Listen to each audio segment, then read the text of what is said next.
Bueno, buenos días a todos los presentes y a quienes nos siguen a la distancia vía internet. Estamos muy contentos de comenzar el último encuentro de este ciclo que iniciamos este año, Miradas del Mundo sobre la Formación Docente, a través del cual hemos invitado a distintos especialistas de la región. Este es el cuarto encuentro. Nos han acompañado Denis Vaillant, Cristian Cox, Gonzalo Muñoz, de distintos países de la región, y en esta ocasión vamos a presentar a Cintia Chiriboga, de Ecuador. Ahora la voy a presentar, voy a contar sobre su trayectoria, pero quería sencillamente para comenzar recordar cuál es el espíritu de este ciclo, que tiene que ver con poder ampliar nuestros marcos conceptuales, nuestro conocimiento de los debates, las investigaciones y las experiencias de política educativa en materia de formación docente, sabiendo que en un mundo, diría, obsesionado por mejorar las capacidades y los saberes de los niños, jóvenes y adultos en todo el mundo. Esta es una cuestión, la de la formación docente, en plena y permanente revisión por parte de las autoridades políticas, pero también por parte del campo de la investigación, que va produciendo constantemente, en parte a través también o de la mano de las evaluaciones internacionales, pero no únicamente, evidencia sobre cuáles son las políticas o cuáles son las características de las políticas de formación docente que logran un impacto positivo sobre las prácticas de enseñanza, sobre la formación de los futuros docentes y también de los docentes en ejercicio. Sobre esto último es sobre lo que vamos a conversar hoy. Cintia Chiriboga va a compartir con nosotros cuáles son las características de las políticas de formación continua más eficaces, de acuerdo a la mirada internacional, qué es lo que el mundo ha concluido hasta hoy respecto de cuáles son los componentes o los rasgos que deben reunir las políticas de formación continua para tener un impacto positivo sobre las estrategias de enseñanza. Cintia Chiriboga Montalvo, su apellido completo, tiene una maestría en educación de la Universidad de Harvard. Ha realizado durante 35 años proyectos de intercambio institucional y de innovación pedagógica en educación inicial, educación general básica, bachillerato y universidad, focalizados en procesos de formación y seguimiento a docentes. Ha realizado investigaciones también sobre juventud y educación y evaluaciones de distintos programas educativos. Por otra parte, entre 2009 y 2012 fue subsecretaria y coordinadora de programas de desarrollo profesional educativo en el Ministerio de Educación de Ecuador. Fue también decana académica, directora de maestría, coordinadora de tesis y docente en la Universidad Casa Grande de Guayaquil entre 1999 y 2008. Fue parte del equipo que diseñó el proyecto de creación de la Universidad Casa Grande y actualmente es profesora titular del Campus Guayaquil de la Universidad de Santa María.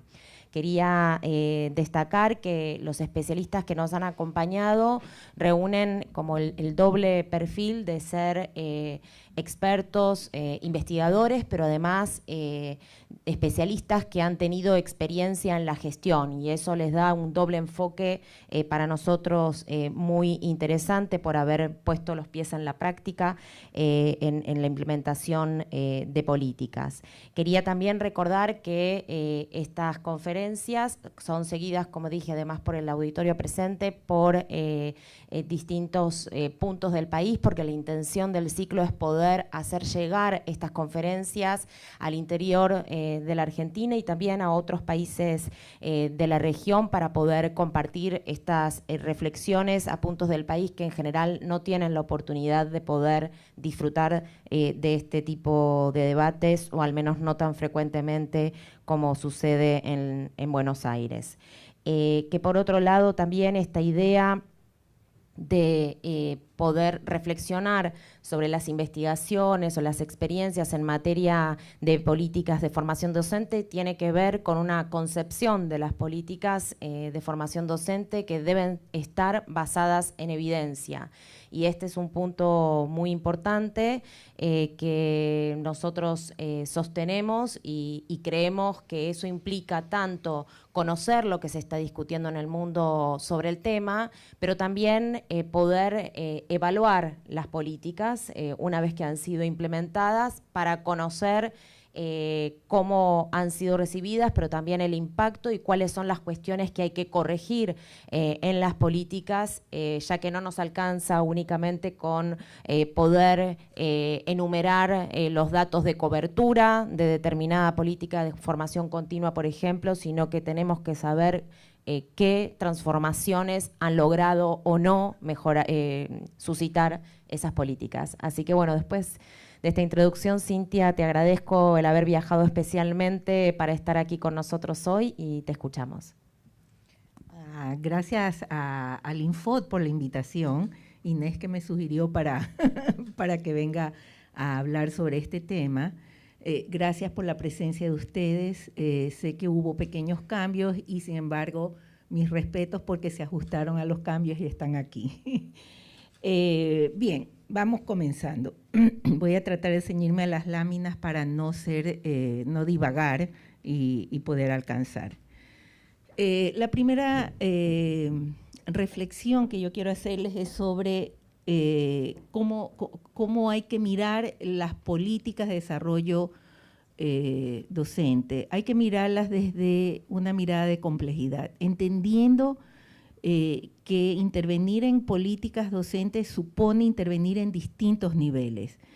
La formación continua es apenas una de las tantas políticas que uno puede desarrollar para mejorar los sistemas educativos, pero eso debe ser parte de un conjunto de políticas dirigidas a docentes, pero también a otros actores del sistema educativo. Cuando hablamos de docentes, a veces olvidamos que ahí deberíamos de incluir a los directivos o a otras figuras de apoyo que hay a la docencia en los sistemas educativos. Por ejemplo, tradicionalmente la supervisión es una de esas figuras. Hoy cada vez más en muchos sistemas educativos se incluyen figuras como tutores, mentores, asesores pedagógicos, especialistas que hacen, como hicimos en Ecuador, el rol de auditar sistemas. En Bélgica se le llama a esa figura inspectores, pero es lo mismo, es ir haciendo un trabajo con las instituciones de medición de avance en calidad para ir haciendo señalamientos de los puntos fuertes que hay que sostener y de aquellas cosas que podrían mejorar. Entonces, hoy, cuando hablamos de docencia, tenemos que mirar el espectro más amplio de todos estos profesionales que hacen parte de este campo de la docencia. Eso implica también en las políticas públicas hacerse cargo de pensar para esas figuras una articulación en todo esto que se llama la carrera docente. Entonces, ¿cuáles son esas políticas docentes que tenemos que considerar cuando queremos mejorarla? Una es la formación inicial. Parecería fácil incidir en formación inicial porque uno dice, bueno, decimos estos son los estándares de salida, así nos deben de formar los institutos y las universidades a los docentes, pero que resulta que es bastante complejo y ustedes que están en el mundo del Ministerio de Educación saben que no es así como el general dispone y los soldados obedecen, que las universidades hacen cambios. Ya quisiera yo eso, pero no es así. Entonces, es una dimensión muy compleja, sé que la trabajaron en una conferencia anterior, pero es una dimensión muy compleja llegar a ese alineamiento entre quienes hacen esta formación inicial y quienes son los principales empleadores de los graduados, que son los ministerios de educación en todo lo que es esta población magisteril. Otro elemento fundamental a mirar en políticas docentes es establecer criterios de ingreso que nos aseguren que los mejores elementos entran a la profesión. Tradicionalmente en muchos países, no solo en América Latina, y el mío fue emblemático en eso, las políticas de ingreso están basadas básicamente en antigüedad. Es decir, se cumple tantos años, se aplica para poder ascender en el escalafón salarial y se gana un poquito más. Y digo un poquito más porque la estructura salarial y el salario de los docentes en mi país antes del 2008 era realmente penoso, muy penoso. Entonces, necesitamos, que es otra de las políticas, mejorar esas condiciones materiales, es decir, salariales, de estímulo, de jubilación, que hace que el docente quiera entrar a la profesión, fluir en la profesión y salir con orgullo de la profesión cuando toca salir. Entonces, decía que los criterios de ingreso, que es un elemento clave, deben de basarse en otros elementos más fuertes bueno, en el caso del ingreso no es la antigüedad, pero en criterios más fuertes que la sola titulación que se tiene en la profesión docente. Eso era así en Ecuador, además eso en mi país estaba muy marcado por mucha corrupción, se ingresaba pagando para poder lograr un nombramiento. Hoy eso ha cambiado porque los procesos se han informatizado, por lo tanto la presencia humana gestionando directamente los procesos ha disminuido importantemente. Se incluyó la evaluación de distinta índole, es un conjunto de procesos evaluativos que se hace a los candidatos que aspiran a la docencia, evaluaciones de personalidad, de habilidades de lógica, digamos, matemática, lógica verbal, conocimientos disciplinares y destrezas pedagógicas. Esos son los elementos, todos ellos que se evalúan para hoy poder ingresar a la profesión. Eso no en todos los países ha logrado instalarse, no todos los países han logrado cambiarlo, pero es una de las condiciones que necesitamos para mejorar la calidad del ingresante al magisterio.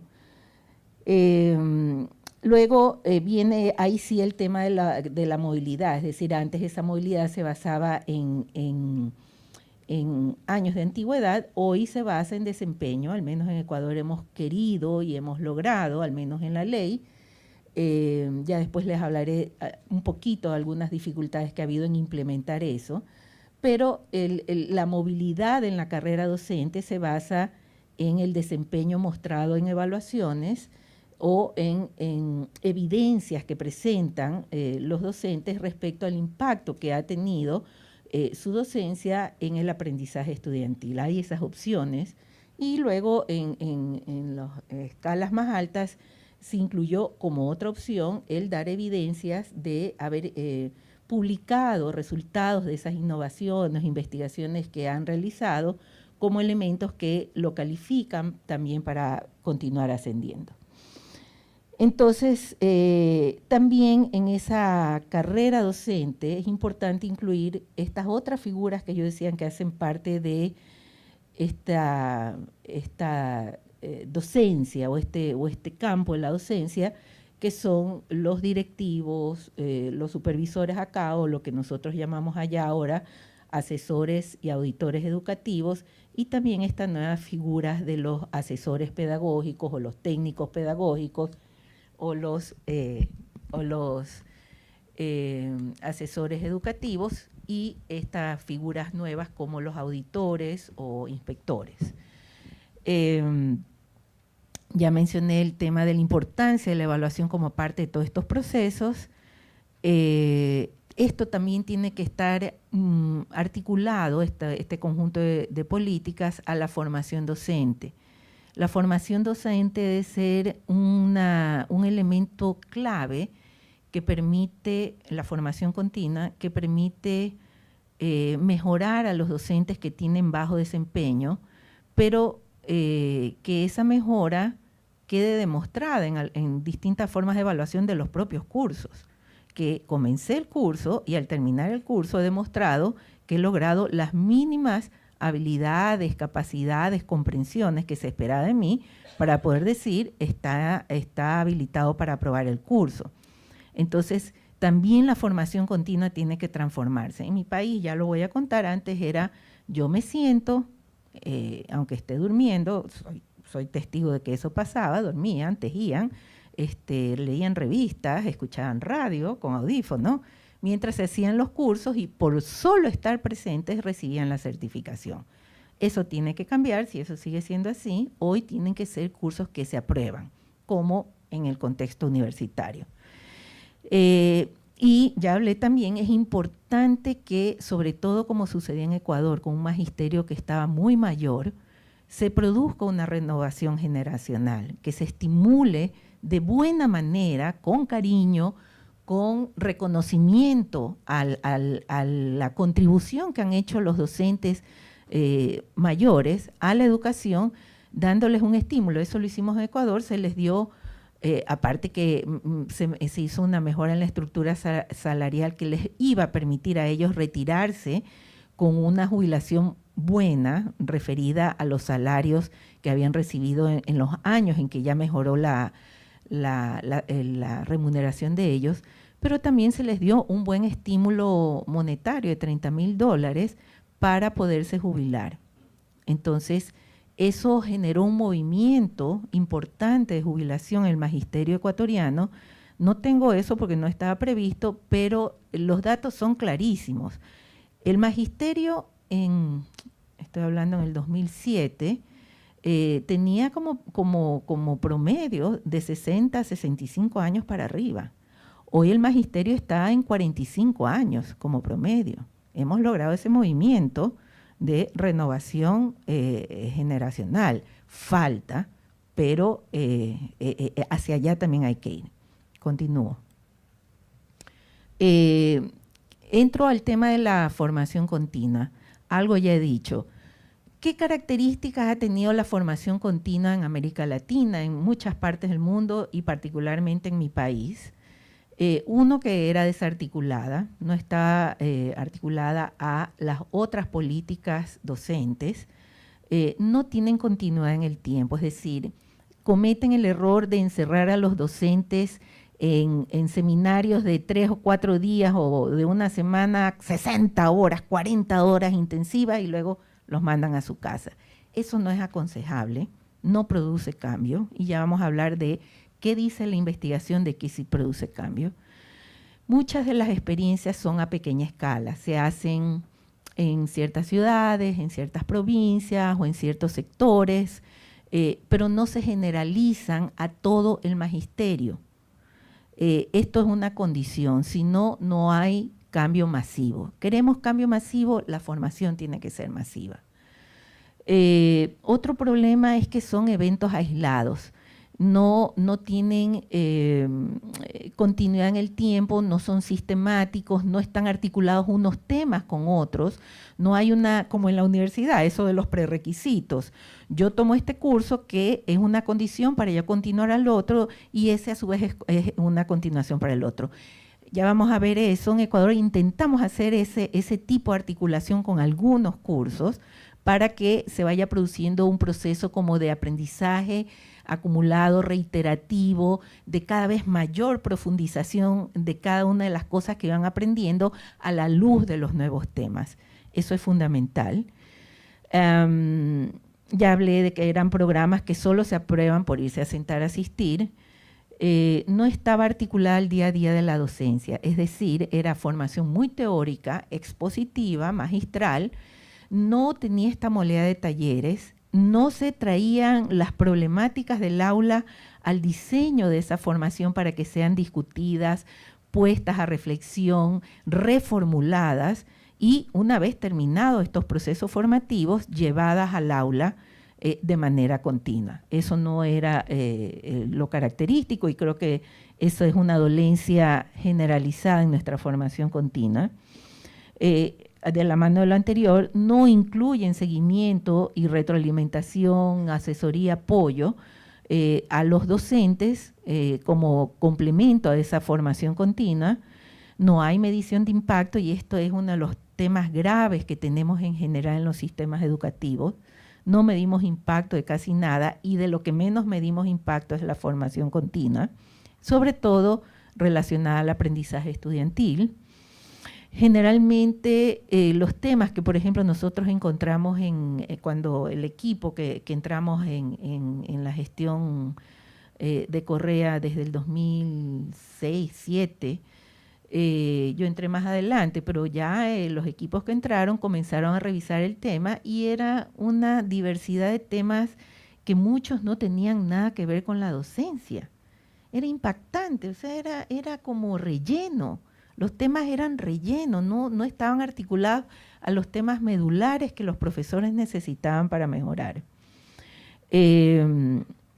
Los ministerios, al menos en mi país, a veces entregan esa formación a ONGs o a fundaciones u otro tipo de organismos, a veces erráticos. A veces encontramos que periódicos, medios de comunicación hacían formación a docentes, y no había ningún control por parte del ministerio. No sabíamos qué les estaban enseñando ni cómo les estaban enseñando y si eso estaba alineado a las metas curriculares, a las grandes metas de logros de los ministerios. No era así en Ecuador, no sé cómo pasará en otros lados, pero eso es grave. Y por lo tanto, con menos razón sabíamos impacto de eso. Ahora voy a ir hablando particularmente de lo que, en el caso de los docentes, busqué literatura específica, porque hay más de esa, investigación que se ha hecho para ver qué características debe tener la formación continua para que impacte en el aprendizaje estudiantil. Luego, cuando hable de mentores, directivos, asesores, auditores, como eso fue un pedido de que lo incluya también, pero ya en el último tiempo, ya no tuve mucho tiempo nada de tiempo de investigar la investigación que hay sobre la formación a estos otros agentes, pero por mi experiencia y por lo que he leído, sé que hay poco investigado sobre impacto de cómo mentores hay un poquito más, pero no mucho, cómo al yo formar y las modalidades de formación de mentores o tutores impacta la calidad institucional, el desempeño de los docentes y el aprendizaje estudiantil. Menos hay, pero mucho menos hay sobre la supervisión o estos otros agentes de cómo, si yo lo formo de tales o cuales características, me van a impactar en institución, en directivos, en docentes, en todos estos elementos que hacen parte de la comunidad educativa. Casi no hay. O sea, tengo que investigarlo, pero estoy segura que casi no hay. Entonces, en docentes voy a entrar en más detalles que dice la literatura internacional. Con los otros agentes yo les voy a contar lo que hicimos en Ecuador y que leímos en su momento, nos ayudó a tomar las decisiones del diseño que hicimos de ese tipo de agentes de apoyo. Ok, vamos, docentes. Primero, al revisar la literatura sobre investigación del impacto de la formación continua, encontré que en la literatura anglosajona, y hablo anglosajona no solo la de Norteamérica, estoy hablando de Australia, estoy hablando de Canadá, estoy hablando de Inglaterra, definen ellos la formación continua como desarrollo profesional. Nosotros más bien entendemos el desarrollo profesional como un concepto más amplio que incluye todas las políticas docentes. Ellos más bien acuñan el término desarrollo profesional para referirse a la formación continua. Me gustó esta definición porque creo que acoge lo que debe ser el centro de la mirada al evaluar formación continua.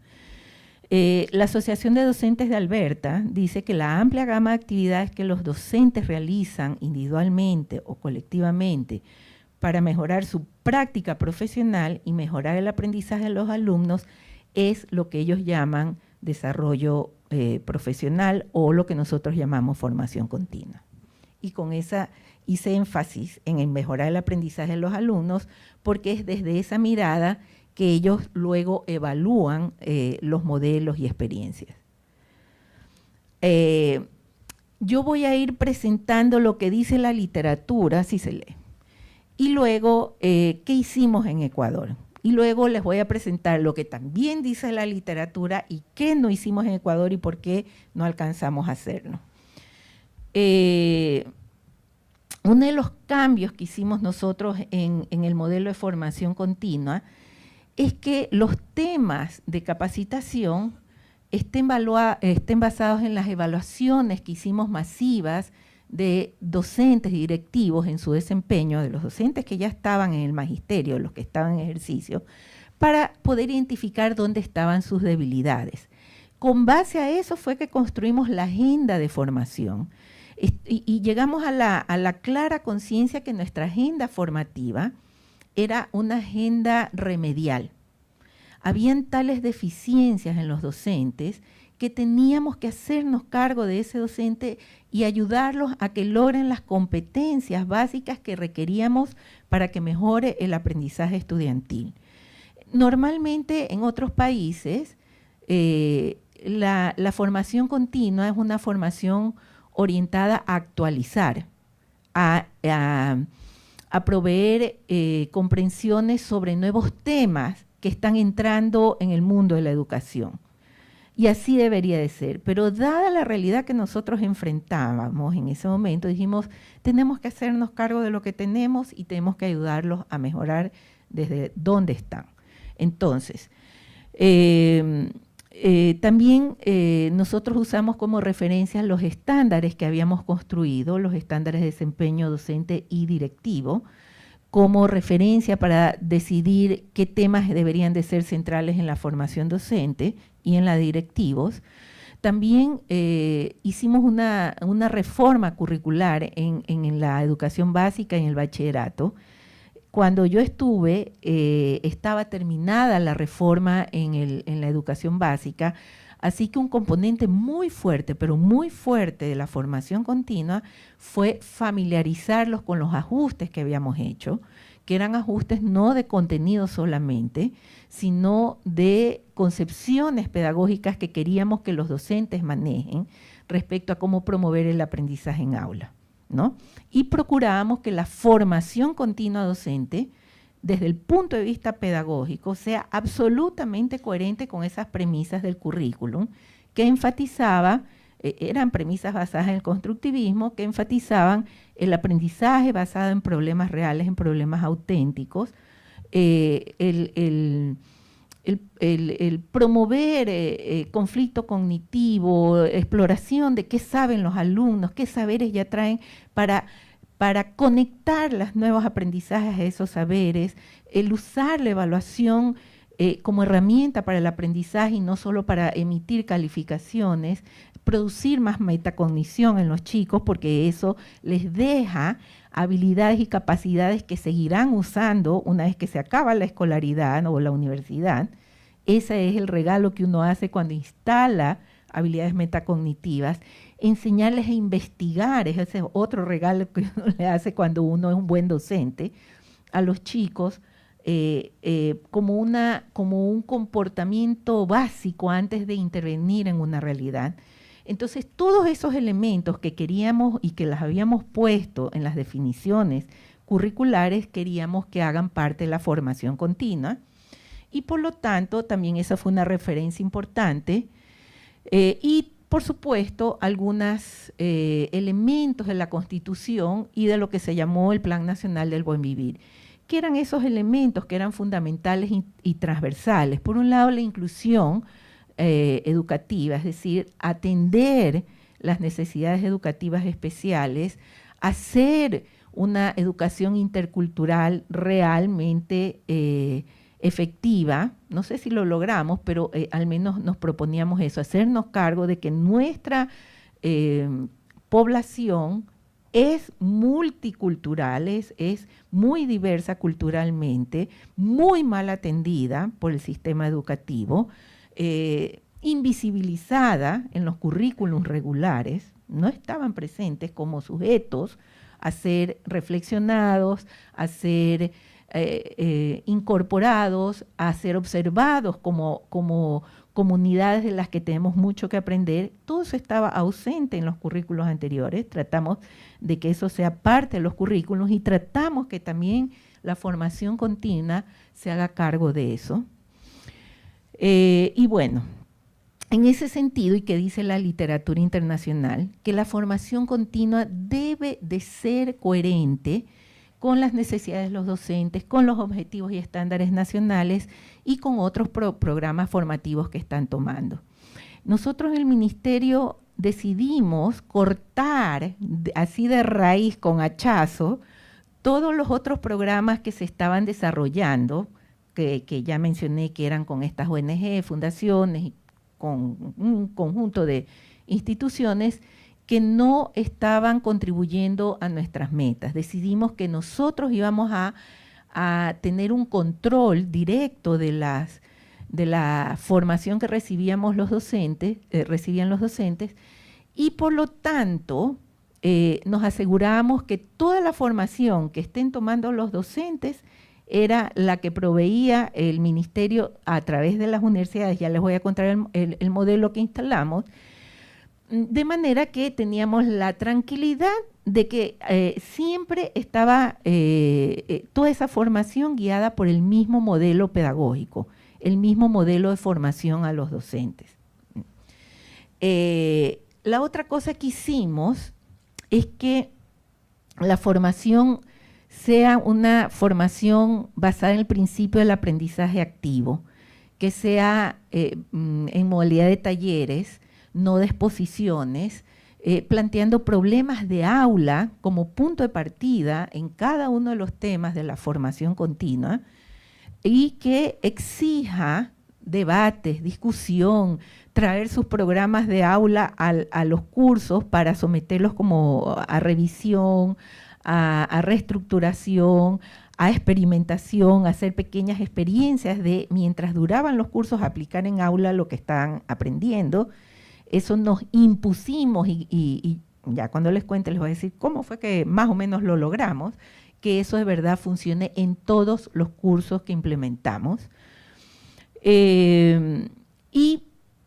La literatura internacional dice eso, o sea, cuando la formación continua está guiada por estos principios de aprendizaje activo, tiene más posibilidades de impactar en el aprendizaje estudiantil.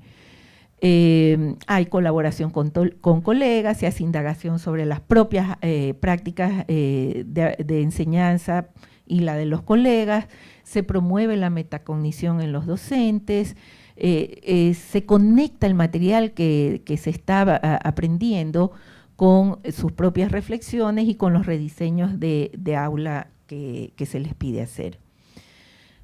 Por lo tanto, el modelo pedagógico que usamos para la formación continua usaba las mismas premisas del constructivismo que procuramos que el currículum de la educación básica tenga, que era que esté basada en resolución de problemas, que genere conflicto cognitivo, que promueva trabajo en colaboración, que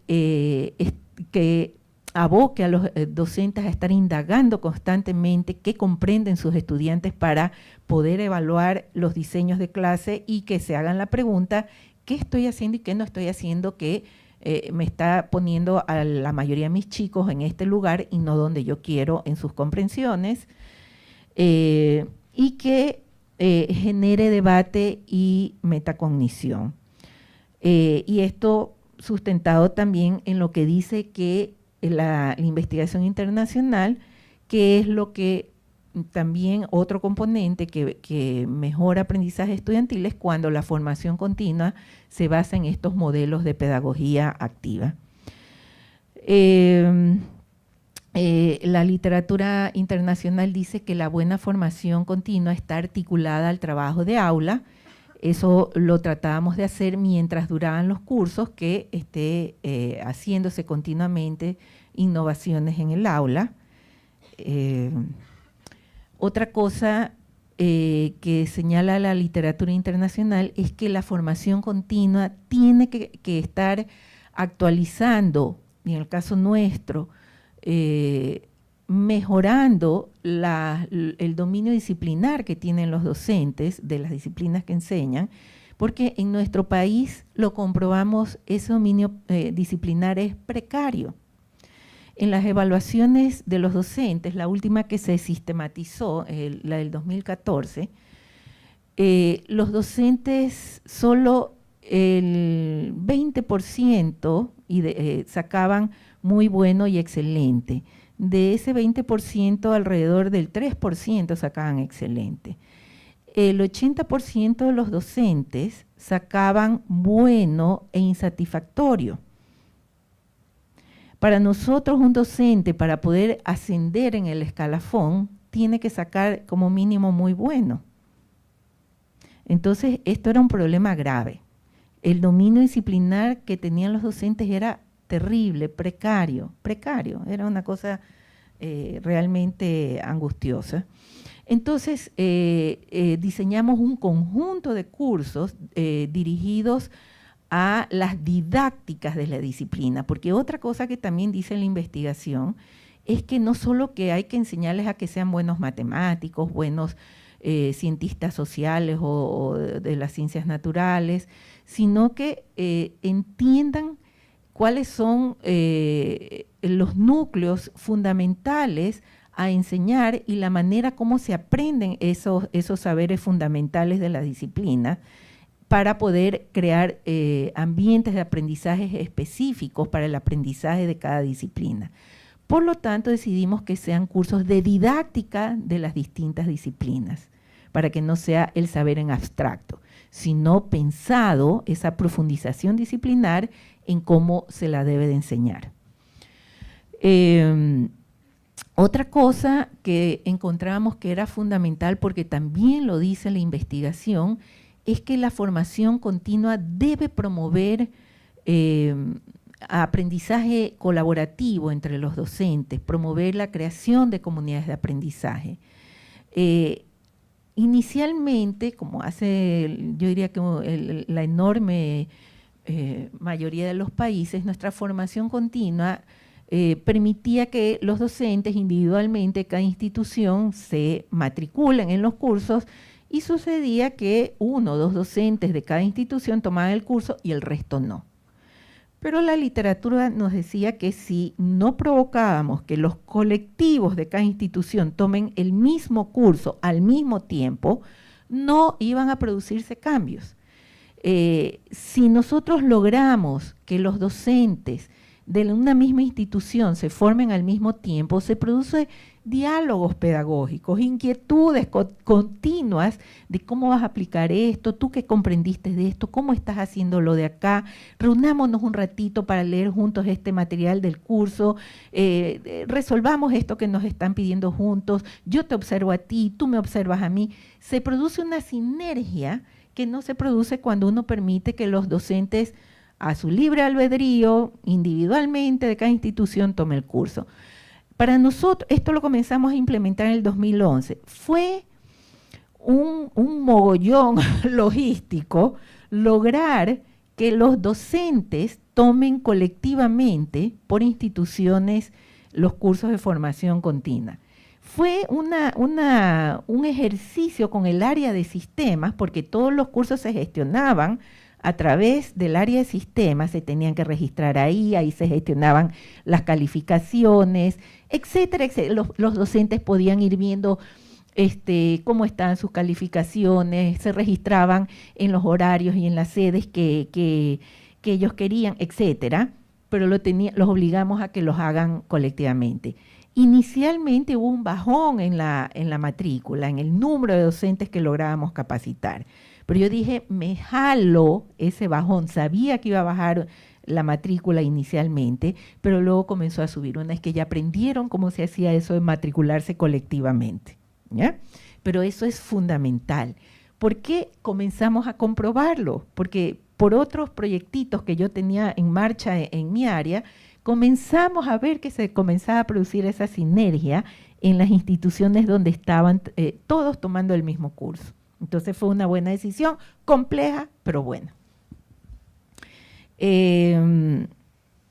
La otra cosa que es fundamental es que los cursos, ya lo dije, sean de larga duración. Nosotros los íbamos, generalmente los cursos, dependiendo del número de horas, duraban 2 o 3 meses.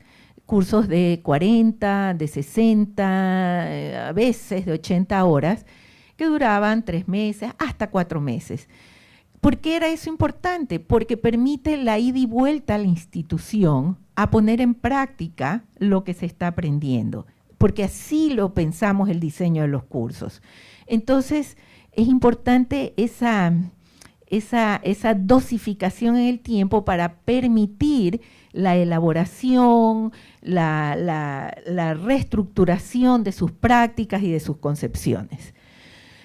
La otra cosa, dije, ¿no? La investigación demuestra lo ineficaz que son esos cursitos que son de 15 horas, de 10 horas, de 12 horas, hasta de 20 horas, no sirven.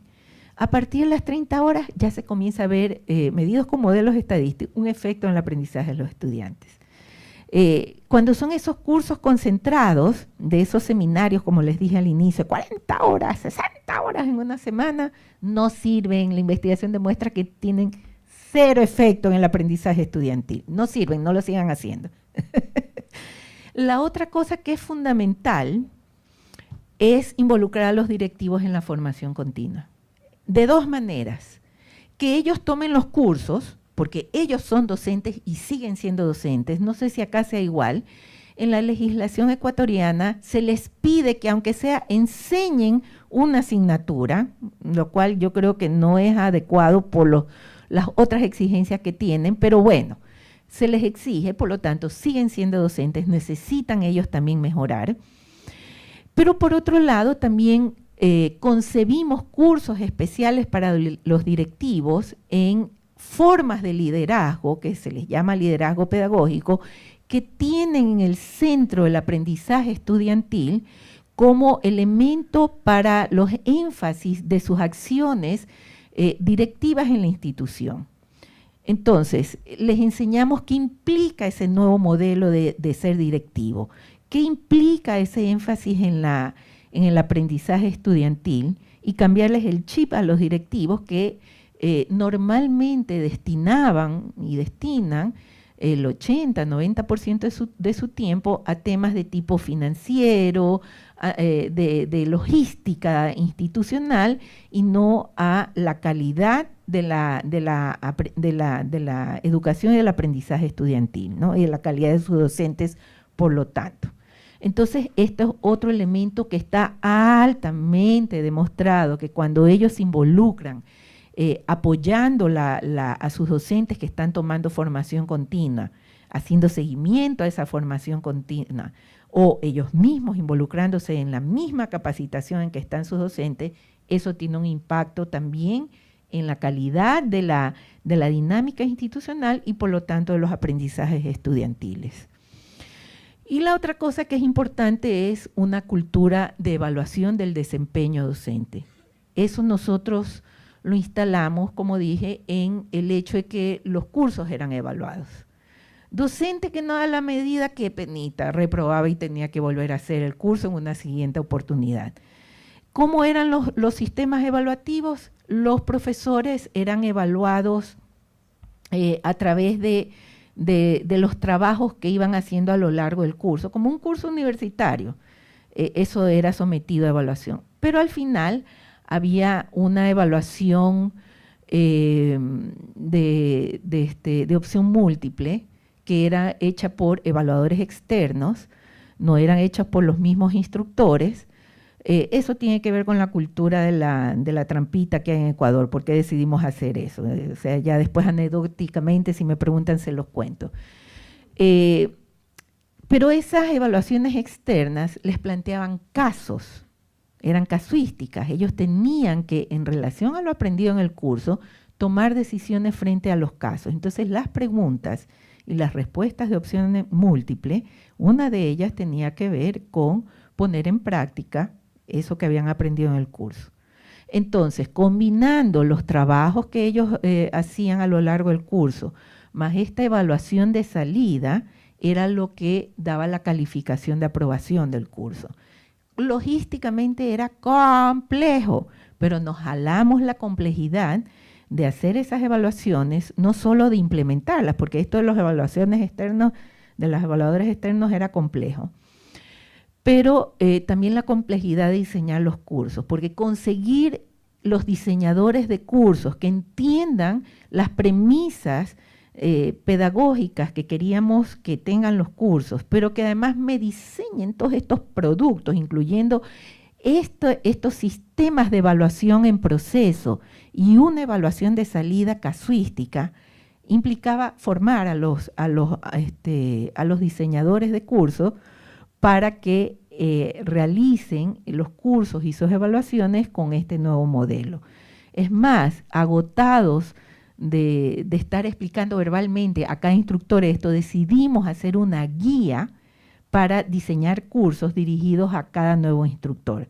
Les entregábamos las guías y les hacíamos una tutoría individual para que ellos con nosotros vayan haciendo el diseño. Nos entregaban diseños de cursos y les decíamos, está muy bien la estructura, está muy bien la lógica de los temas que abordas, esto de acá no va a funcionar, ¿por qué no lo haces más de esta manera? Acuérdate que queremos que haya más reflexión, que haya más debate, que haya más trabajo en colaboración, etcétera. Íbamos haciendo la corrección en camino con los instructores. Y nos salieron cursos bastante buenos. Yo ahora traje algunos, si quieren dejarlos.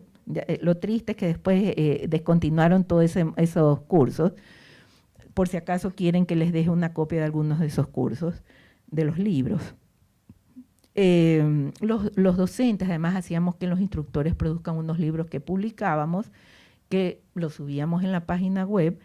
Eran los cursos que se entregaban en físico a los docentes, pero además están en la página web. Los instructores, y ahora lo adelanto y cuando ya vea ese punto más adelante ya me lo salto, los instructores nosotros también los seleccionábamos a partir de un pool de instructores universitarios, de profesores universitarios, de las universidades con las que teníamos convenio. Hacíamos convenio con todas las universidades del país, decidimos que solo íbamos a trabajar con universidades. Con las malitas no trabajamos, tratamos de trabajar con las mejorcitas. Digo mejorcitas porque las universidades de mi país tienen todavía mucho que mejorar. Nos entregaban para cada tema una propuesta de instructores, les hacíamos una evaluación previa de saberes, algunos se quedaban en el camino. Una vez que aprobaban algunos se resistían, decían, yo, profesor universitario que me evalúen, no quiero, me ofende. Le decíamos, gracias, entiendo su ofensa, siga nomás. Pero cuando ya los evaluábamos y daban la medida, los capacitábamos en el mismo curso con componentes adicionales de elementos instruccionales de cómo manejar el curso, para que al final, con el mismo modelo de ser evaluados en proceso y hacer una evaluación de salida, teníamos ya el pool final de los instructores que nosotros aprobábamos para que impartan el curso en todo el país. Entonces, de esa manera nos aseguramos una cierta calidad en los instructores que impartían los cursos, ¿no? Para que no sea, normalmente lo que he visto acá en América Latina es que se entrega mucha de esa capacitación continua a las universidades y no se hace ningún control de calidad, ni de contenidos, ni de enfoques, ni de instructores. Por lo desastroso que era todo en Ecuador, decidimos hacer mucho control. En el tiempo sabíamos que una vez que las universidades aprendan, incorporen estas miradas, ya no íbamos a necesitar tanto control. Es más, algunas universidades nos decían, por favor, permítanos usar este curso en mis cursos regulares de formación a docentes. Y le decíamos, por favor, úsenlos, se los regalamos. A veces se los regalábamos en físico si sobraban. O les decíamos, están publicados en la página web. Con que mencionen que son cursos del ministerio, nos sentimos satisfechos de que los usen, porque ustedes van a seguir formando mejores docentes que van a ingresar con los saberes que queremos a la docencia cuando ellos concursen e ingresen al magisterio. ¿Ven? Comenzó a haber ese efecto. Sigo. ¿Qué otros elementos de la formación continua fueron característicos en Ecuador. Aquí ya no voy a repetir cosas que acabo de decir. Hacían parte de un conjunto de políticas, de un conjunto de reformas inmensas que hicimos en educación en Ecuador. Y estaba articulado a la formación continua, por ejemplo, en la carrera docente. Decidimos eliminar, o no tanto eliminar, pero no darle tanto énfasis a los años de antigüedad como condición para mejorar en el escalafón docente, sino al haber aprobado una cantidad de horas de curso de formación continua de tales o cuales características para poder ir al siguiente nivel salarial y, por supuesto, una evaluación de desempeño, ¿no? Entonces, articulamos la formación continua a la carrera docente de esa manera. Hubo una altísima inversión en formación continua. En una entrevista que me hicieron temprano me preguntaban, ¿qué será mejor, invertir en formación inicial o en formación continua? Yo decía, si la realidad fuera un tablero, donde yo sumo, yo diría, hagamos la principal apuesta para la mejora de la calidad en la educación a formación inicial, porque es lo que de verdad mejora la educación y es más barato. Pero resulta que uno tiene ahí a los docentes ya instalados y uno no se puede desentender de esa realidad. Entonces dijimos, aunque es mejor y más barato hacer una intervención en formación inicial exclusivamente, si pudiéramos hacer eso, no es posible, porque uno tiene la masa de los docentes que sí, van a seguir en el magisterio y que van a seguir sacando así con las justas el muy bueno, pero que sabemos en las evaluaciones que tienen que mejorar aún mucho más para que el aprendizaje estudiantil sea de mayor calidad. Entonces decíamos, nos hacemos cargo, hacemos formación continua por ahora, por algunos años, remedial, y eso exigía ingentes cantidades de dinero. En nuestra gestión, nosotros en formación continua invertíamos algo así como 4 o 5 millones anuales de dólares, que para un país pequeñito como Ecuador, que será como el tamaño de la provincia más pequeña Argentina, es mucho dinero en formación continua. Pero convencimos al presidente y al Ministerio de Finanzas de que esta política era una política fundamental para mejorar calidad y nos dijeron luz verde porque necesitamos que la calidad también mejore por ahí. Porque esto es otra cosa importante. La calidad del aprendizaje es fundamental el docente, pero no depende solo del docente, sino de las otras cosas que como política pública nosotros hagamos para sostener a ese docente y las condiciones del aprendizaje de los chicos. Entonces tratamos de que esas otras cosas también operen para que tenga potencial los cambios que nosotros estábamos tratando de hacer en los docentes. Ya dije que hubo monitoreo estrecho, ya conté todo lo de los instructores. Ahora, lo último, voy a la última línea, porque todo lo anterior ya se los conté. También desde el 2016 ya se instaló cursos en línea a través de un portal que se llama Me Capacito. Son pocos los cursos que todavía se ofrecen.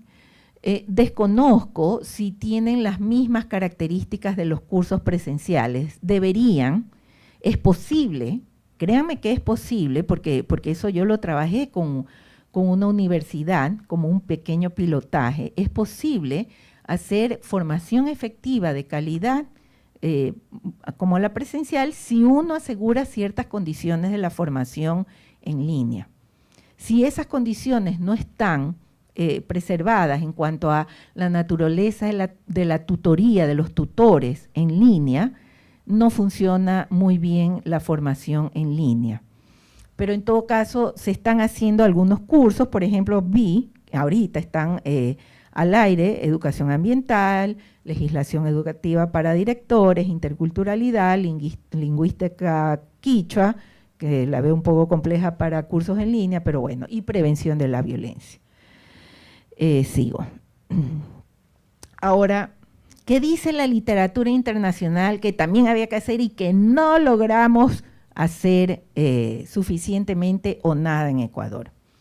Comienzo por lo que dice la literatura internacional.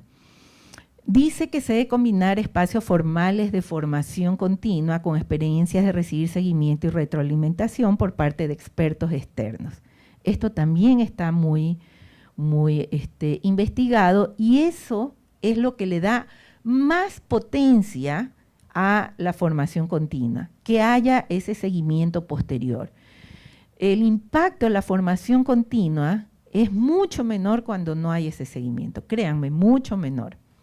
Conscientes de que eso era así, nosotros hicimos un pilotaje de un programa de mentorías que, a diferencia del concepto de mentorías que se maneja en el mundo, conseguimos que los mentores ayuden a docentes nuevos, pero también a docentes en ejercicio con bajo desempeño en las pruebas SER. Entonces, el programa de mentoría justamente trataba de instalar eso. Hicimos un pilotaje que duró 2 años. La idea era, a partir del segundo año, masificar, pero mucho del equipo ministerial cambió y ese programa se descontinuó. Recién ahora en el 2017 lo volvieron a abrir, pero con otras características. No sé si irá a funcionar o no, pero no está todavía masificado. Entonces, eso no lo hicimos. Otra cosa que dice la literatura internacional es esto de la cultura de evaluación de desempeño docente, tomando el aprendizaje estudiantil como centro de la misma. No hicimos evaluación de impacto en el aprendizaje estudiantil de los diversos componentes de esa formación continua. Tenemos que hacer evaluación de impacto. Recién ahora, y eso debo de rescatarlo, tristemente salió Van der Falconi, el último ministro de Educación, él comenzó a presionar para que se comiencen a hacer estudios de impacto de las distintas políticas de educación, y salieron resultados muy interesantes de los primeros estudios de impacto. Tristemente, el tema de la docencia y de la formación docente todavía no se la está evaluando sus impactos, todos estos cambios masivos que hicimos en el tema docencia.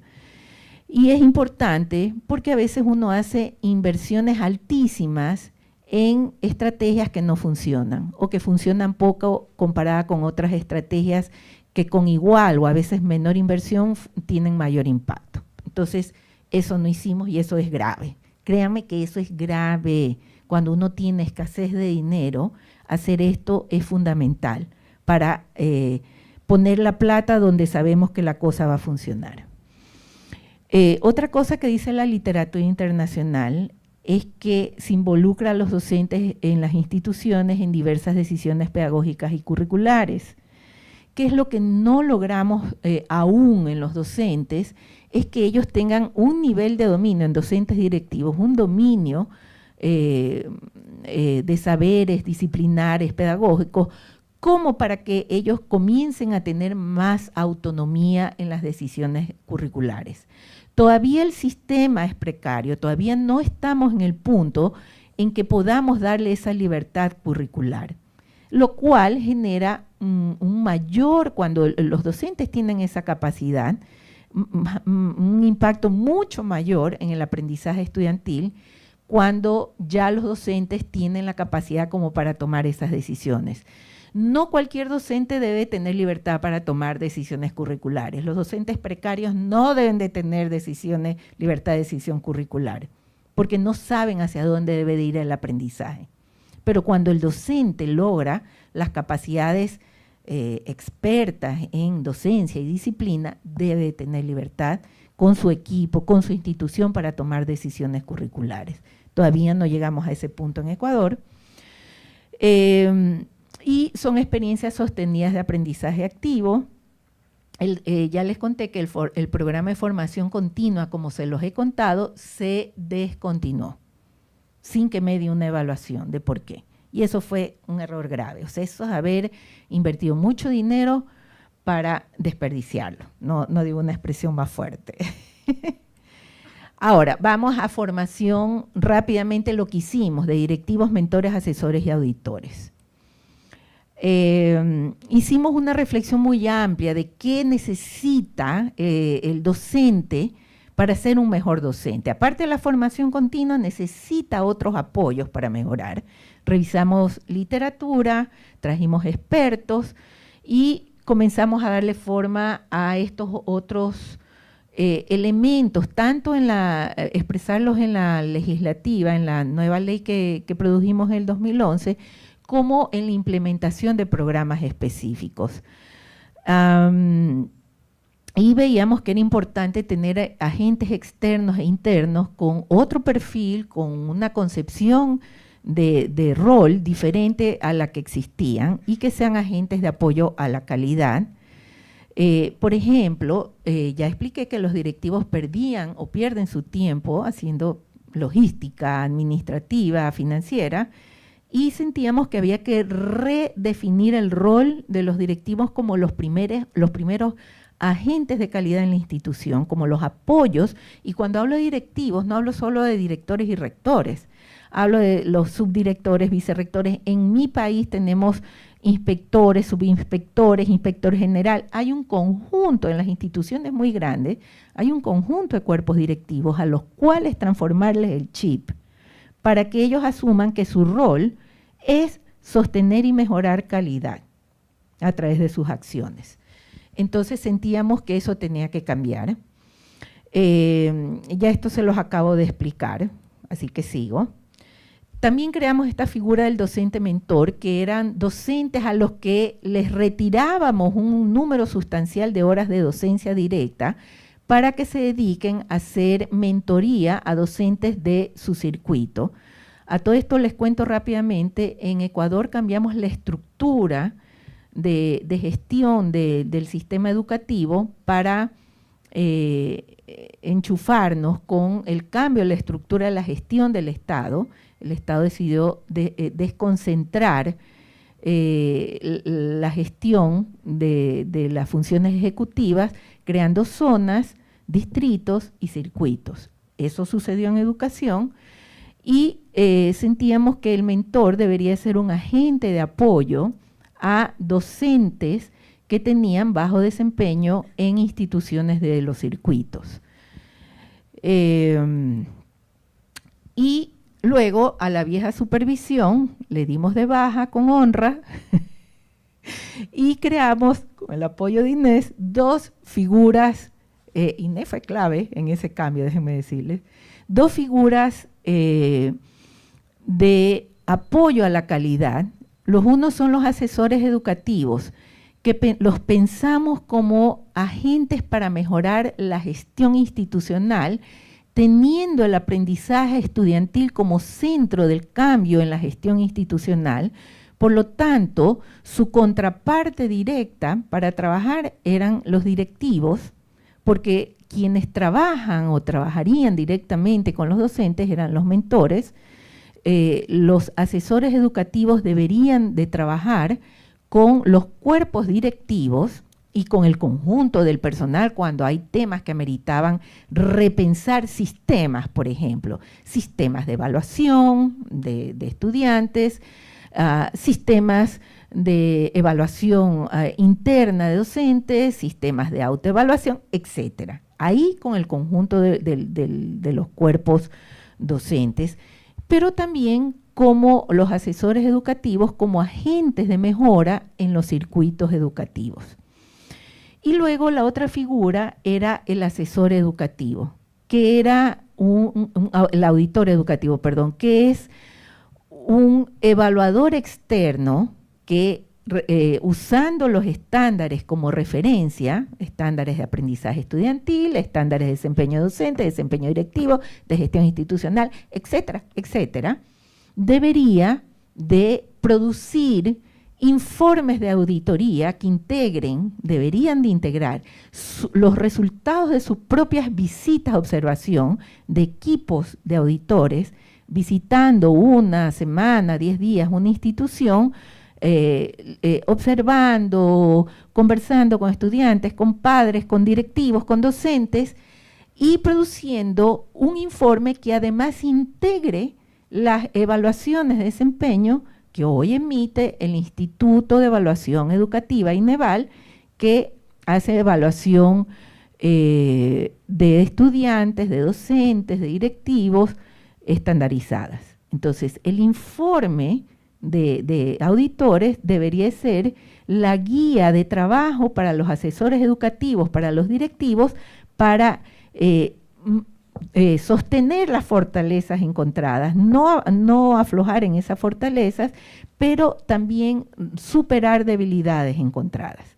Entonces, volver en este caso la evaluación en un agente de cambio. Esa es la concepción que quisimos darle a estos dos roles. Ahora, rápidamente les cuento cómo era la formación a mentores, porque ya están bostezando. Eran docentes fiscales con nombramiento que tenían más de 5 años de experiencia en aula, con excelentes o muy buenas calificaciones en las pruebas SER. Hicimos una prueba especial de desempeño nosotros en mi área, con el equipo que iba a manejar mentoría, para ver quiénes tenían unas habilidades más allá de estas pruebas de desempeño que les permitía ser buenos mentores. La prueba fue muy buena porque créanme que los mentores resultaron muy, muy buenos en el proceso de formación. El supuesto era que cada mentor maneje entre 5 y 8 escuelas, que pueda trabajar en cada semana, visitando una escuela cada semana, o cuando son estas escuelas pequeñas, tal vez hasta 2 escuelas en un día, trabajando con 8 o 12 docentes. Si una escuela como un conjunto estaba malita, puede ser que un mentor se dedique a una sola escuela, porque tenía que trabajar con el conjunto de la escuela, porque el conjunto de los docentes estaban malitos. O sea, había esa flexibilidad. ¿Cómo era la formación a mentores? Esto se los cuento rápidamente. En este pilotaje que hicimos, nosotros queríamos que ellos cambien también el chip de cómo aprende la gente. Queríamos instalar en ellos habilidades potentes, comprensiones muy fuertes sobre cómo aprende la gente según la investigación hoy en día y cómo debe ser entonces el aprendizaje en aula para que entienda hacia dónde tenía que promover el cambio en los docentes.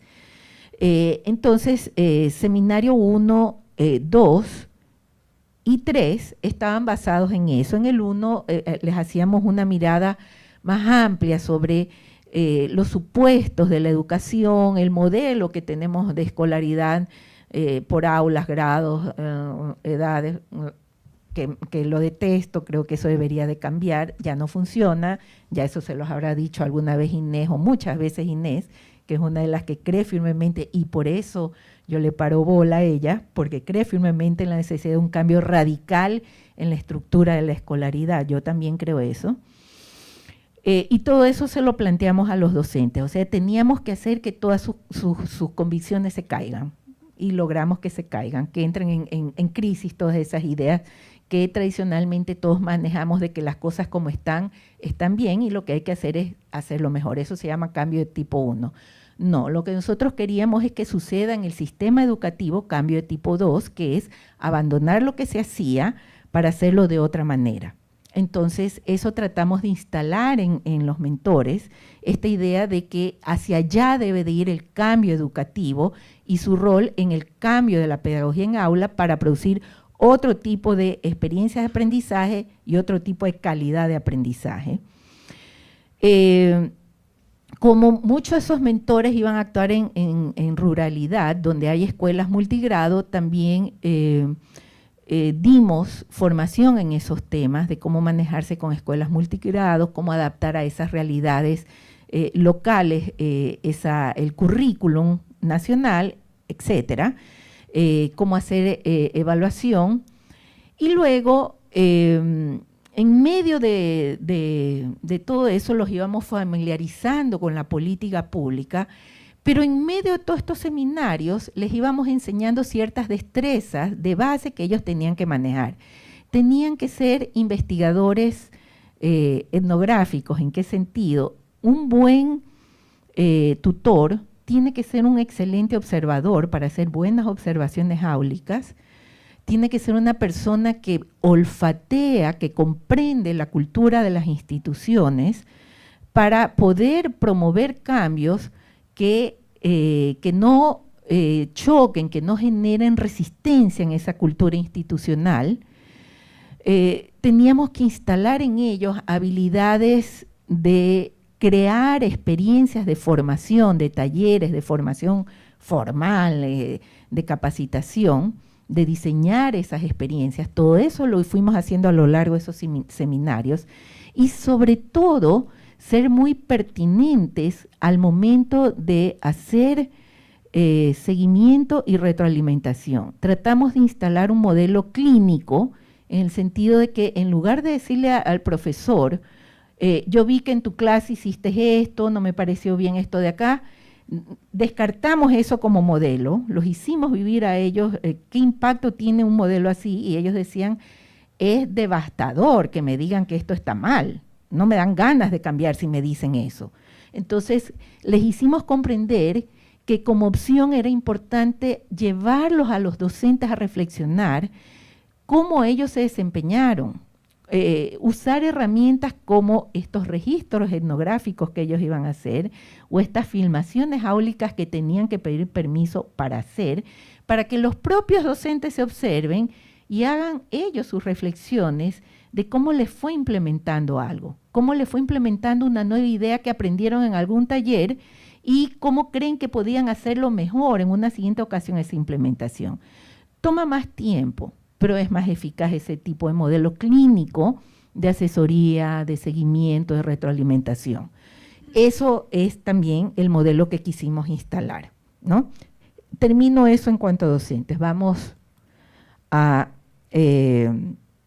bueno, esto es lo que nosotros era bastante ambicioso, lo que queríamos que ellos comprendan. Tiene que ver con todo esto que les dije, ¿no? De estas habilidades de saber registrar y actuar, ser tinosos para intervenir en la cultura institucional, ser muy duchos en la comprensión del aprendizaje humano, en pedagogía, en cómo hacer retroalimentación, seguimiento, en cuál es el currículum vigente, cómo adaptarlo a realidades locales, etcétera, etcétera, etcétera, ¿no? Y cómo orientar al maestro y cómo usar, era también una meta, tecnologías de la información y la comunicación, porque el Ministerio de Educación de Ecuador está altamente tecnologizado. Muchísimos, la gran mayoría de los procesos de todo tipo, incluyendo los procesos docentes, se hacen a través de la plataforma del ministerio. Entonces, ellos tenían que ser también hábiles para guiar a los docentes en utilizar con inteligencia los recursos que el ministerio está ofreciendo en otros programas. Ahora vamos con directivos. Les cuento rápidamente, y esto no me voy a detener. ¿Por qué? Porque con directivos nosotros hicimos cursos de formación continua que eran especiales para ellos. Ya les conté uno sobre, a ver si se lee, gestión pedagógica para directivos. Era un curso que trata de cambiar la concepción, el modelo de gestión directiva hacia un modelo centrado en el aprendizaje estudiantil. Luego exigíamos a los directivos que tomen el curso de pedagogía y didáctica y el de evaluación para el aprendizaje, porque eran los dos cursos como medulares en temas de pedagogía, fuera de otros cursos que teníamos de didácticas específicas, que hacíamos que todos los docentes los tomen, los directivos también. Y esos dos cursos eran prerequisito para tomar el curso de apoyo y seguimiento en aula docente, que estaba dirigido también a directivos. También quisimos, cuando ya estuvo al aire ese curso, que los mentores y que otras figuras que informalmente operan dentro de las instituciones, coordinadores de área, coordinadores de nivel, tomen esos cursos para que asuman ese rol de seguimiento a los docentes con este modelo clínico que les acabo de explicar. Entonces, esto es lo que alcanzamos a hacer en mi gestión para los directivos en cuanto a cursos de formación continua. ¿Qué hicimos? Pero no implementamos lo que les voy a explicar a continuación, que era un programa de inducción a directivos nuevos, usando a directivos de alto desempeño como tutores de estos directivos nuevos, de los que estaban entrando al magisterio por concurso. Era un modelo similar al de mentoría y muy parecido al programa que se instaló para asesores auditores, que luego les voy a contar, en cuanto a tener dos niveles formativos. Por un lado, había el equipo, el ministerio, que formaba a estos tutores y al mismo tiempo los tutores aprendían esta nueva función trabajando realmente con directivos nuevos para que comprendan, y así fue la formación a mentores, no eran seminarios encerrados, eso me olvidé de explicar. Al mismo tiempo que los mentores iban recibiendo estos seminarios, ellos iban trabajando en instituciones reales como mentores de docentes, y así fue como aprendieron la función. Igual queríamos hacer con los directivos.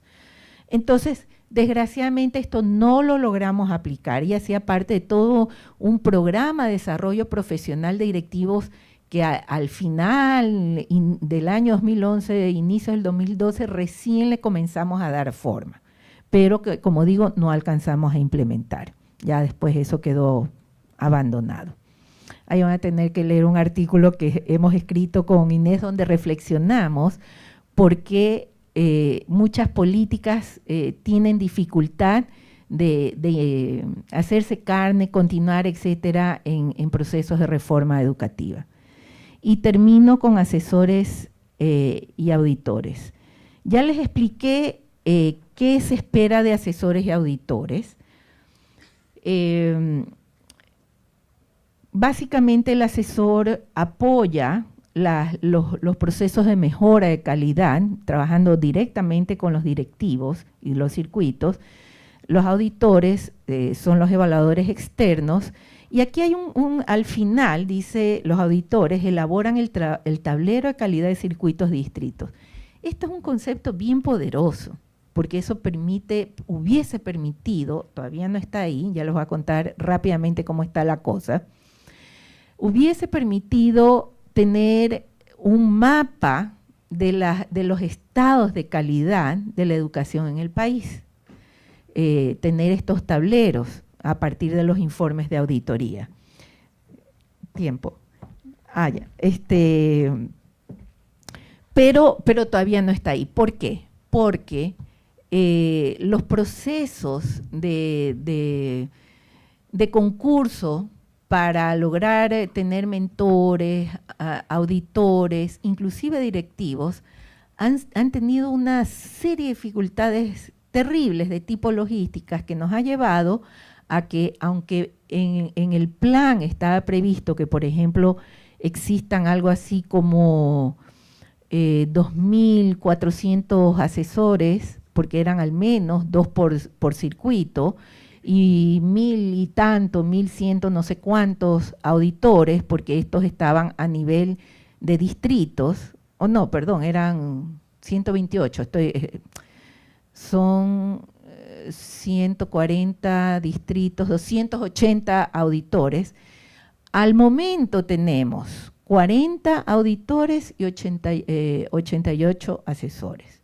Entonces, no es posible poner en marcha estas políticas y todos estos sistemas sin este. Y con mentores tenemos todavía 0 mentores. Entonces, y directivos, la gran mayoría están encargados en sus posiciones, son docentes a los que se les ha pedido encargar. Necesitamos alrededor de 4.000 rectores en las instituciones más grandes y tenemos actualmente principalizados alrededor de 200 y tantos rectores, el resto son encargados. Entonces es dramático el tema. Rápidamente, el flujo para ingresar a estas funciones de auditores y asesores tenía una etapa de formación propedéutica para poder seleccionar aquellos que tenían el perfil que les permitiría luego concursar para ser o auditor o asesor. Esto fue pensado con Inés, todo este proceso, esto es la formación propedéutica. La formación propedéutica los introducía a este nuevo modelo, a estos nuevos roles, a las nuevas políticas educativas, a los nuevos sistemas de evaluación, a los nuevos estándares, habilidades de gestión, de estadísticas, de construcción de estadística, de lectura de resultados de pruebas, etcétera, porque era lo que ellos debían de manejar. Una vez aprobado la formación propedéutica, entraban a concurso y luego en una tercera etapa, una vez que ya estaban elegidos quién iba a ser auditor y quién asesor, venía una etapa específica de formación para auditor y una formación específica para asesor. Eso no ha pasado, esa formación específica. Aún no sé si se la va a hacer algún día, pero aún no pasa. Esto me salto porque es lo que les describí en estos ciclos formativos era lo que se instalaba en ellos, ¿no? Esta comprensión de por dónde van las políticas públicas, cuáles son las metas, las grandes metas de aprendizaje, de qué va el currículo nacional, cómo se obtiene calidad, qué dice hoy la investigación internacional sobre logros de calidad. Tenían que saberse de memoria el informe McKinsey, era uno de los de los temas obligados de aprendizaje y, como digo, manejo de estadísticas con apoyo TIC. Bueno, esto tenía este mismo sistema de formación que en directivos y en mentores, etapas en que se los encerraba en estos seminarios y luego ellos salían a aplicar lo que estaban aprendiendo en los seminarios en instituciones reales, haciendo trabajos propios de estos roles. Ahora, lo que me habían pedido. Logros académicos en el sistema educativo ecuatoriano. A pesar de que muchas de estas políticas y de estos procesos formativos no se lograron implementar o no se logran implementar exhaustivamente como hubiésemos querido, lo cierto es que ha habido mejoras en el aprendizaje estudiantil. Ecuador participó en el CERCE, que se implementó en el año 2006, 2007, si no me equivoco, que es esta evaluación de la calidad del aprendizaje estudiantil latinoamericana, que la implementa el IESE, de OREAL, UNESCO. En la primera medición en la que participó Ecuador, estaba en los niveles más bajos, o sea, estaba ya al final de la escalera, Ecuador. Oh, sorpresa, en el 2011 me parece, que fue cuando se hizo el TERCE, que es la nueva medición, Ecuador mejoró sustancialmente, no digo que llegó a los primeros niveles, pero al menos estuvo cerca o por encimita en algunos casos del promedio de América Latina, o sea, llegó a la mitad. Entonces, si en el 2004 en lenguaje de cuarto grado está en 452 puntos, ustedes ven que ya en el TERCE subió a 508, en lengua de séptimo en 447 en CERCE, en lenguaje en el TERCE en séptimo 491 y así, o sea, hubo una mejora sustancial. Y luego, no sé si se alcanza a ver adecuadamente, Ecuador está en este punto intermedio. Ahora, la gran pregunta del millón, si vuelven a participar en el nuevo operativo que ya se está planificando, no recuerdo cómo se va a llamar, pero si logra participar, no sé si ese aprendizaje o esa calidad se mantiene en los resultados de aprendizaje estudiantil o baja, lo cual me daría un dolor de corazón, como no les digo, y dolor porque como ciudadana digo, ay Dios mío, la plata que se invirtió para que al descontinuar políticas esto caiga.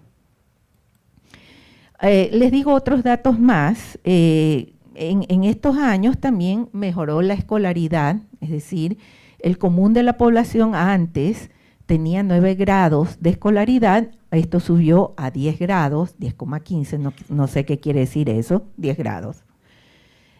Hubo también mejora en brechas de equidad. Antes la población, las minorías étnicas, afroecuatorianos, vamos a ponerlo todo, y población indígena, aquí lo hice mal, debería estar indígena, bueno, En general mejoró lo que es asistencia, no puntaje, eso no lo tengo, pero la asistencia mejoró tanto en población indígena, en población afro y en población pobre e indigente. Ahora, vamos a ponerlo todo para ya ir cerrando. No, todavía no cierro. Es como retrocedo. Anterior, ya.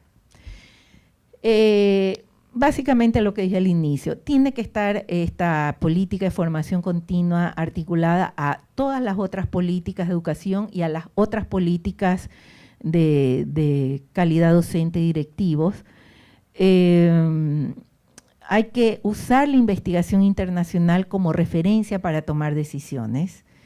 Creo que un error muy grave que hemos tenido en América Latina es nunca haber hecho eso y tomar decisiones un poquito por experiencia personal, por idiosincrasia, pero no más, y eso tiene que cambiar.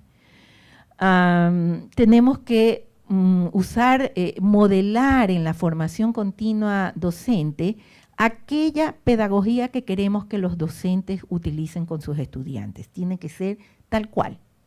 Queremos, y ahí sí les quiero mostrar una última lámina para no caer en esto, si queremos que los docentes sean promotores del aprendizaje activo, la formación a los docentes tiene que ser bajo el modelo de aprendizaje activo y no esto de aquí.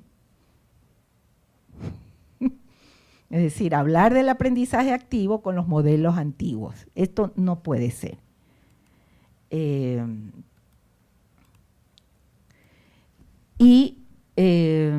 Sé monitorear continuamente, y esto lo he resaltado, el impacto de todas estas acciones que hacemos de formación continua, porque hay mucho dinero en juego y es irresponsable no saber qué estamos logrando con tanto dinero que estamos invirtiendo, que es nuestro dinero como ciudadanos. Y finalmente, que es lo que a mí me duele el corazón, hay que persistir sistemáticamente en las acciones que emprendemos. Es terrible porque esta es la historia de América Latina en educación. Implementamos una política y al cabo de 3 años, 4 años, la desmontamos y volvemos a montar otra política. Eso es un desperdicio brutal de recursos. Solo es posible y es legítimo desmontar algo luego que lo hemos evaluado y que decimos no funciona. Gracias.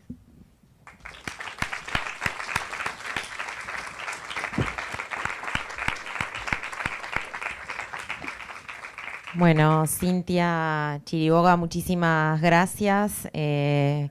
Creo que aprendimos mucho todos con tu conferencia.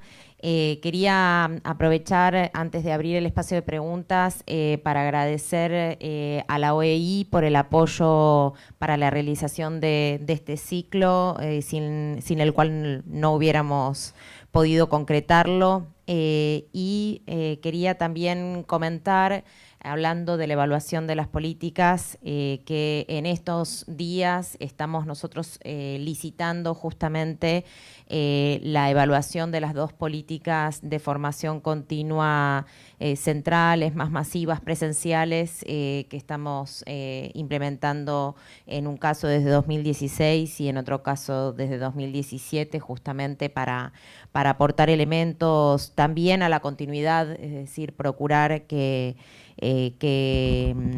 eventualmente, si los resultados son positivos y con los ajustes necesarios, se pueda dar continuidad a 2 políticas, una de formación de docentes y otra de formación de directores. Quería aprovechar para abrir este espacio de preguntas con una pregunta de política, que es, bueno, desde nuestro lugar lo que también nos interesa, o especialmente, ¿cómo conciliar este objetivo de masividad al que te referías al comienzo con la calidad de la formación, teniendo en cuenta que muchas veces no es sencillo dar con los formadores de excelencia o formadores, digamos, de la calidad necesaria como para estar al frente de estas estrategias de formación que se pretenden nuevas además. Es decir, no se les va a pedir a esos formadores que pongan play y den, digamos, los cursos a los que están acostumbrados, sino una mirada totalmente nueva que aspira a una formación con una, digamos, participación activa por parte de los docentes, con una capacidad para traer los problemas del aula a la formación, lo cual implica toda una improvisación y una capacidad de resolver sobre el momento, digamos, de estar al tanto, digamos, de estar a la altura de poder, digamos, intervenir sobre emergentes y no sobre cursos preparados necesariamente de antemano. Y te comento 2 preguntas que nos han llegado a la distancia también, y después abrimos también al auditorio. Por un lado, de la provincia de Buenos Aires, Miriam, desde Quilmes, nos pregunta cómo articular en una misma formación la formación disciplinar con la formación didáctica. Y por otro lado, también una pregunta coincidente desde Brasil y Puerto Madryn, referida a la formación a distancia, la formación en línea. Digamos, ¿cuáles en todo caso serían las características de una formación en línea de calidad? Pregunta técnica. No sé si podemos ver, y quisiera enchufar mi pendrive, las características, mostrarles los libros que usábamos, porque ese es un camino, hay muchos caminos, este es el que nosotros nos ingeniamos, mostrarles las características que tenían los libros que entregábamos a los docentes y que tenían que manejar los instructores. Esto para responder a tu pregunta. Este es un camino. Nosotros tenemos la ventaja de ser un paisito chiquito y por lo tanto nos dimos el lujo de hacer este nivel de control, que era nosotros producir los cursos. Nosotros producíamos los cursos y por eso quería ver si los puedo mostrar. ¿Puedo enchufar? Sí. Pero me tengo que levantar. Me levanto un ratito. Bueno, después se los muestro, ya, no perdamos el tiempo. Nosotros diseñábamos los cursos y formábamos después de, como les expliqué, que seleccionábamos los instructores, formábamos a los instructores en la gestión de ese curso. Eso nos permitía control de calidad, porque ya el curso venía con esas premisas de aprendizaje que queríamos que ellos trabajen y el tipo de pedagogía que queríamos que ellos implementen como modelo para los docentes, porque hay que enseñar con el ejemplo. Si queríamos que los docentes sean grandes pedagogos que usan la pedagogía activa en su aula, ellos tienen que ser formados con esas mismas premisas. ¿Cómo garantizas eso en los instructores? Una vía, en un país chiquito como el nuestro, era hacer nosotros como ministerio esos cursos. La otra es que ustedes seleccionen a los instructores y los formen o los evalúen para ver, evaluación no de papel y lápiz, hacer clases demostrativas para ver cómo ellos manejan, que esa es la manera como nosotros seleccionamos a los equipos, por ejemplo, que iban a manejar programas de mentorías o que iban a formar otros. Nos sentamos, les decíamos, a ver, mira, nosotros nos manejamos con estas concepciones de cómo debe formarse a los docentes, cómo debe ser la pedagogía en aula. Les dábamos un día para que preparen un taller para mentores, un taller para docentes, y los veíamos en acción. Cuando los veíamos que se paraban y después de haber leído lo que les dábamos respecto a nuestra nueva pedagogía, igual se paraban a repetirnos como loros y a darnos una charla magistral, le decíamos muchas gracias, pero no es lo que necesitamos. Cuando veíamos que había gente que usaba otro tipo de recursos, que diseñaba procesos de formación a docentes, un tipo taller que era como lo que nosotros esperábamos, decíamos, usted nos gusta, venga que lo queremos. Esa es otra manera. Entonces seleccionas pool de instructores, no importa si en la universidad, de fuera de la universidad, no importa, donde sean los buenos, donde estén la gente con esas habilidades, para que sean tus instructores que, medidas sus habilidades en la disciplina, te formen en eso. Es difícil que tengas a alguien que te combine las dos cosas, porque, por ejemplo, nosotros dimos cursos de otros temas como el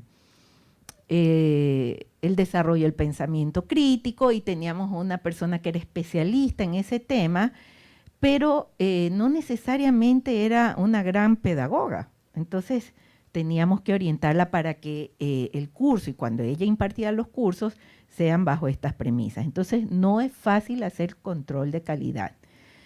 Ahí, dado que ustedes son un país inmenso, con autonomía en cada provincia, con sus ministerios en cada provincia, esto tal vez implicará ponerse de acuerdo entre todos los ministerios respecto a ciertos lineamientos de selección, de formación, a este pool de instructores que podrían ser los que impartan cursos, para asegurarse un mínimo de homogeneidad en cuanto a sus concepciones pedagógicas, a su manera de formar, asumiendo que son sólidos en ese saber específico. Por ejemplo, otro curso que hicimos, porque es un problema grave que tenemos en Ecuador, es el tema del abuso sexual. En el sistema educativo, en los sistemas educativos hay mucho abuso sexual invisibilizado. Los docentes, especialmente los docentes hombres, se sienten en total cancha para hacer desde pequeños abusos, de andar peñiscando a las niñas, de andarlas toqueteando, hasta abusos mayores. Entonces nos vimos obligados a hacer este curso con instituciones, una de las más reconocidas en el país en este tema. Pero tuvimos que acompañarlos para que hagan un curso que se guíe por las mismas premisas, que es muy vivencial, que es muy problematizador, que orienta a los docentes y directivos a tomar rutas de acción, que esas estaban ya diseñadas, rutas de intervención para cuando se detecta casos de abuso sexual, y hacerlos trabajar en sus instituciones, identificando casos que han existido en el pasado, y pensar con los compañeros, si habían algunos de la misma institución, cómo hubieran debido actuar en esa situación a la luz de estas nuevas propuestas y estos nuevos marcos legales con los que se los estaba familiarizando. ¿Ves? Entonces, por eso digo, no es fácil, pero creo que una manera es como hicimos nosotros, que ustedes mismos hacen los cursos y forman a los instructores en la gestión de esos cursos. La otra es, forman a los instructores especialistas en temas en habilidades pedagógicas. No se me ocurre otra manera para hacer control de calidad. Ahora, ¿cómo matrimoniar didáctica y disciplina? Creo que de la manera como intentamos hacerlo nosotros. Actualmente el Ministerio de Educación ha entregado a las universidades sin ningún control la formación en disciplinas. Entonces, sé de directas fuentes que los cursos son los terribles y aburridos cursos de contenidos disciplinares que dan las universidades en física, en química, en biología, en cualquier cosa que son las disciplinas, sobre todo del bachillerato, y no están imbuyéndolos en la didáctica que hay que implementar para enseñar esa disciplina. Didáctica basada en estas premisas del currículum del aprendizaje activo. No está pasando eso. Por eso nosotros decidimos que los cursos que impartimos para los docentes de la educación básica iban siempre a ser de didáctica en X disciplina, para asegurar justamente eso. No dar sí dar cursos de pedagogía, porque uno tiene que tener esa formación general, y luego entrar a los cursos de las didácticas específicas que implican profundización disciplinar. Porque la manera como concebimos esos cursos de didáctica de las disciplinas era que los poníamos a resolver problemas didácticos de esa disciplina, que los obligaba, por un lado, porque para tomar los cursos de didáctica de las disciplinas, era prerequisito haber tomado el de pedagogía didáctica, por ejemplo. Ellos tenían que resolver esos problemas didácticos para enfrentar un contenido X del currículum, y ahí se generaba una serie de debates, discusiones de cómo, a partir de la resolución de problemas, de promover la conexión con aprendizajes previos, etcétera, todo el ABC de los principios constructivistas, cómo yo garantizo que los chicos comprendan tal contenido o tal elemento de álgebra, por ejemplo, ¿ya? Esa era la decisión que nosotros tomamos, porque sentimos que el divorcio que hay entre didáctica y disciplina iba a continuar si no lo hacíamos así. Finalmente, sobre la formación en línea, dije algo al respecto, no me he puesto a investigar profundamente sobre el tema, pero sí sé que la formación en línea que no tiene una tutoría, unos tutores que garantizan que haya aprendizaje activo, es decir, que haya esta conexión con su aula, que no garantiza que hayan foros y debates entre los participantes en relación a los temas que están aprendiendo y en relación a cómo llevarlo eso a su aula. Si la formación en línea no hace constantes evaluaciones de tipo metacognitiva y debates entre los colegas respecto a esas reflexiones que van haciendo, no funciona. Es decir, los mismos principios del aprendizaje que se usan para los talleres presenciales para docentes se tienen que usar en la formación en línea. De lo contrario, es un ponerse al día con información, con ideas interesantes, pero que generan mayor dificultad para llevarlas al aula cuando no está mediada por estas estrategias que ayudan a la llevada al aula de lo que se está aprendiendo. No sé si hay otra pregunta. Sí, ¿alguna otra pregunta de los presentes? Sí.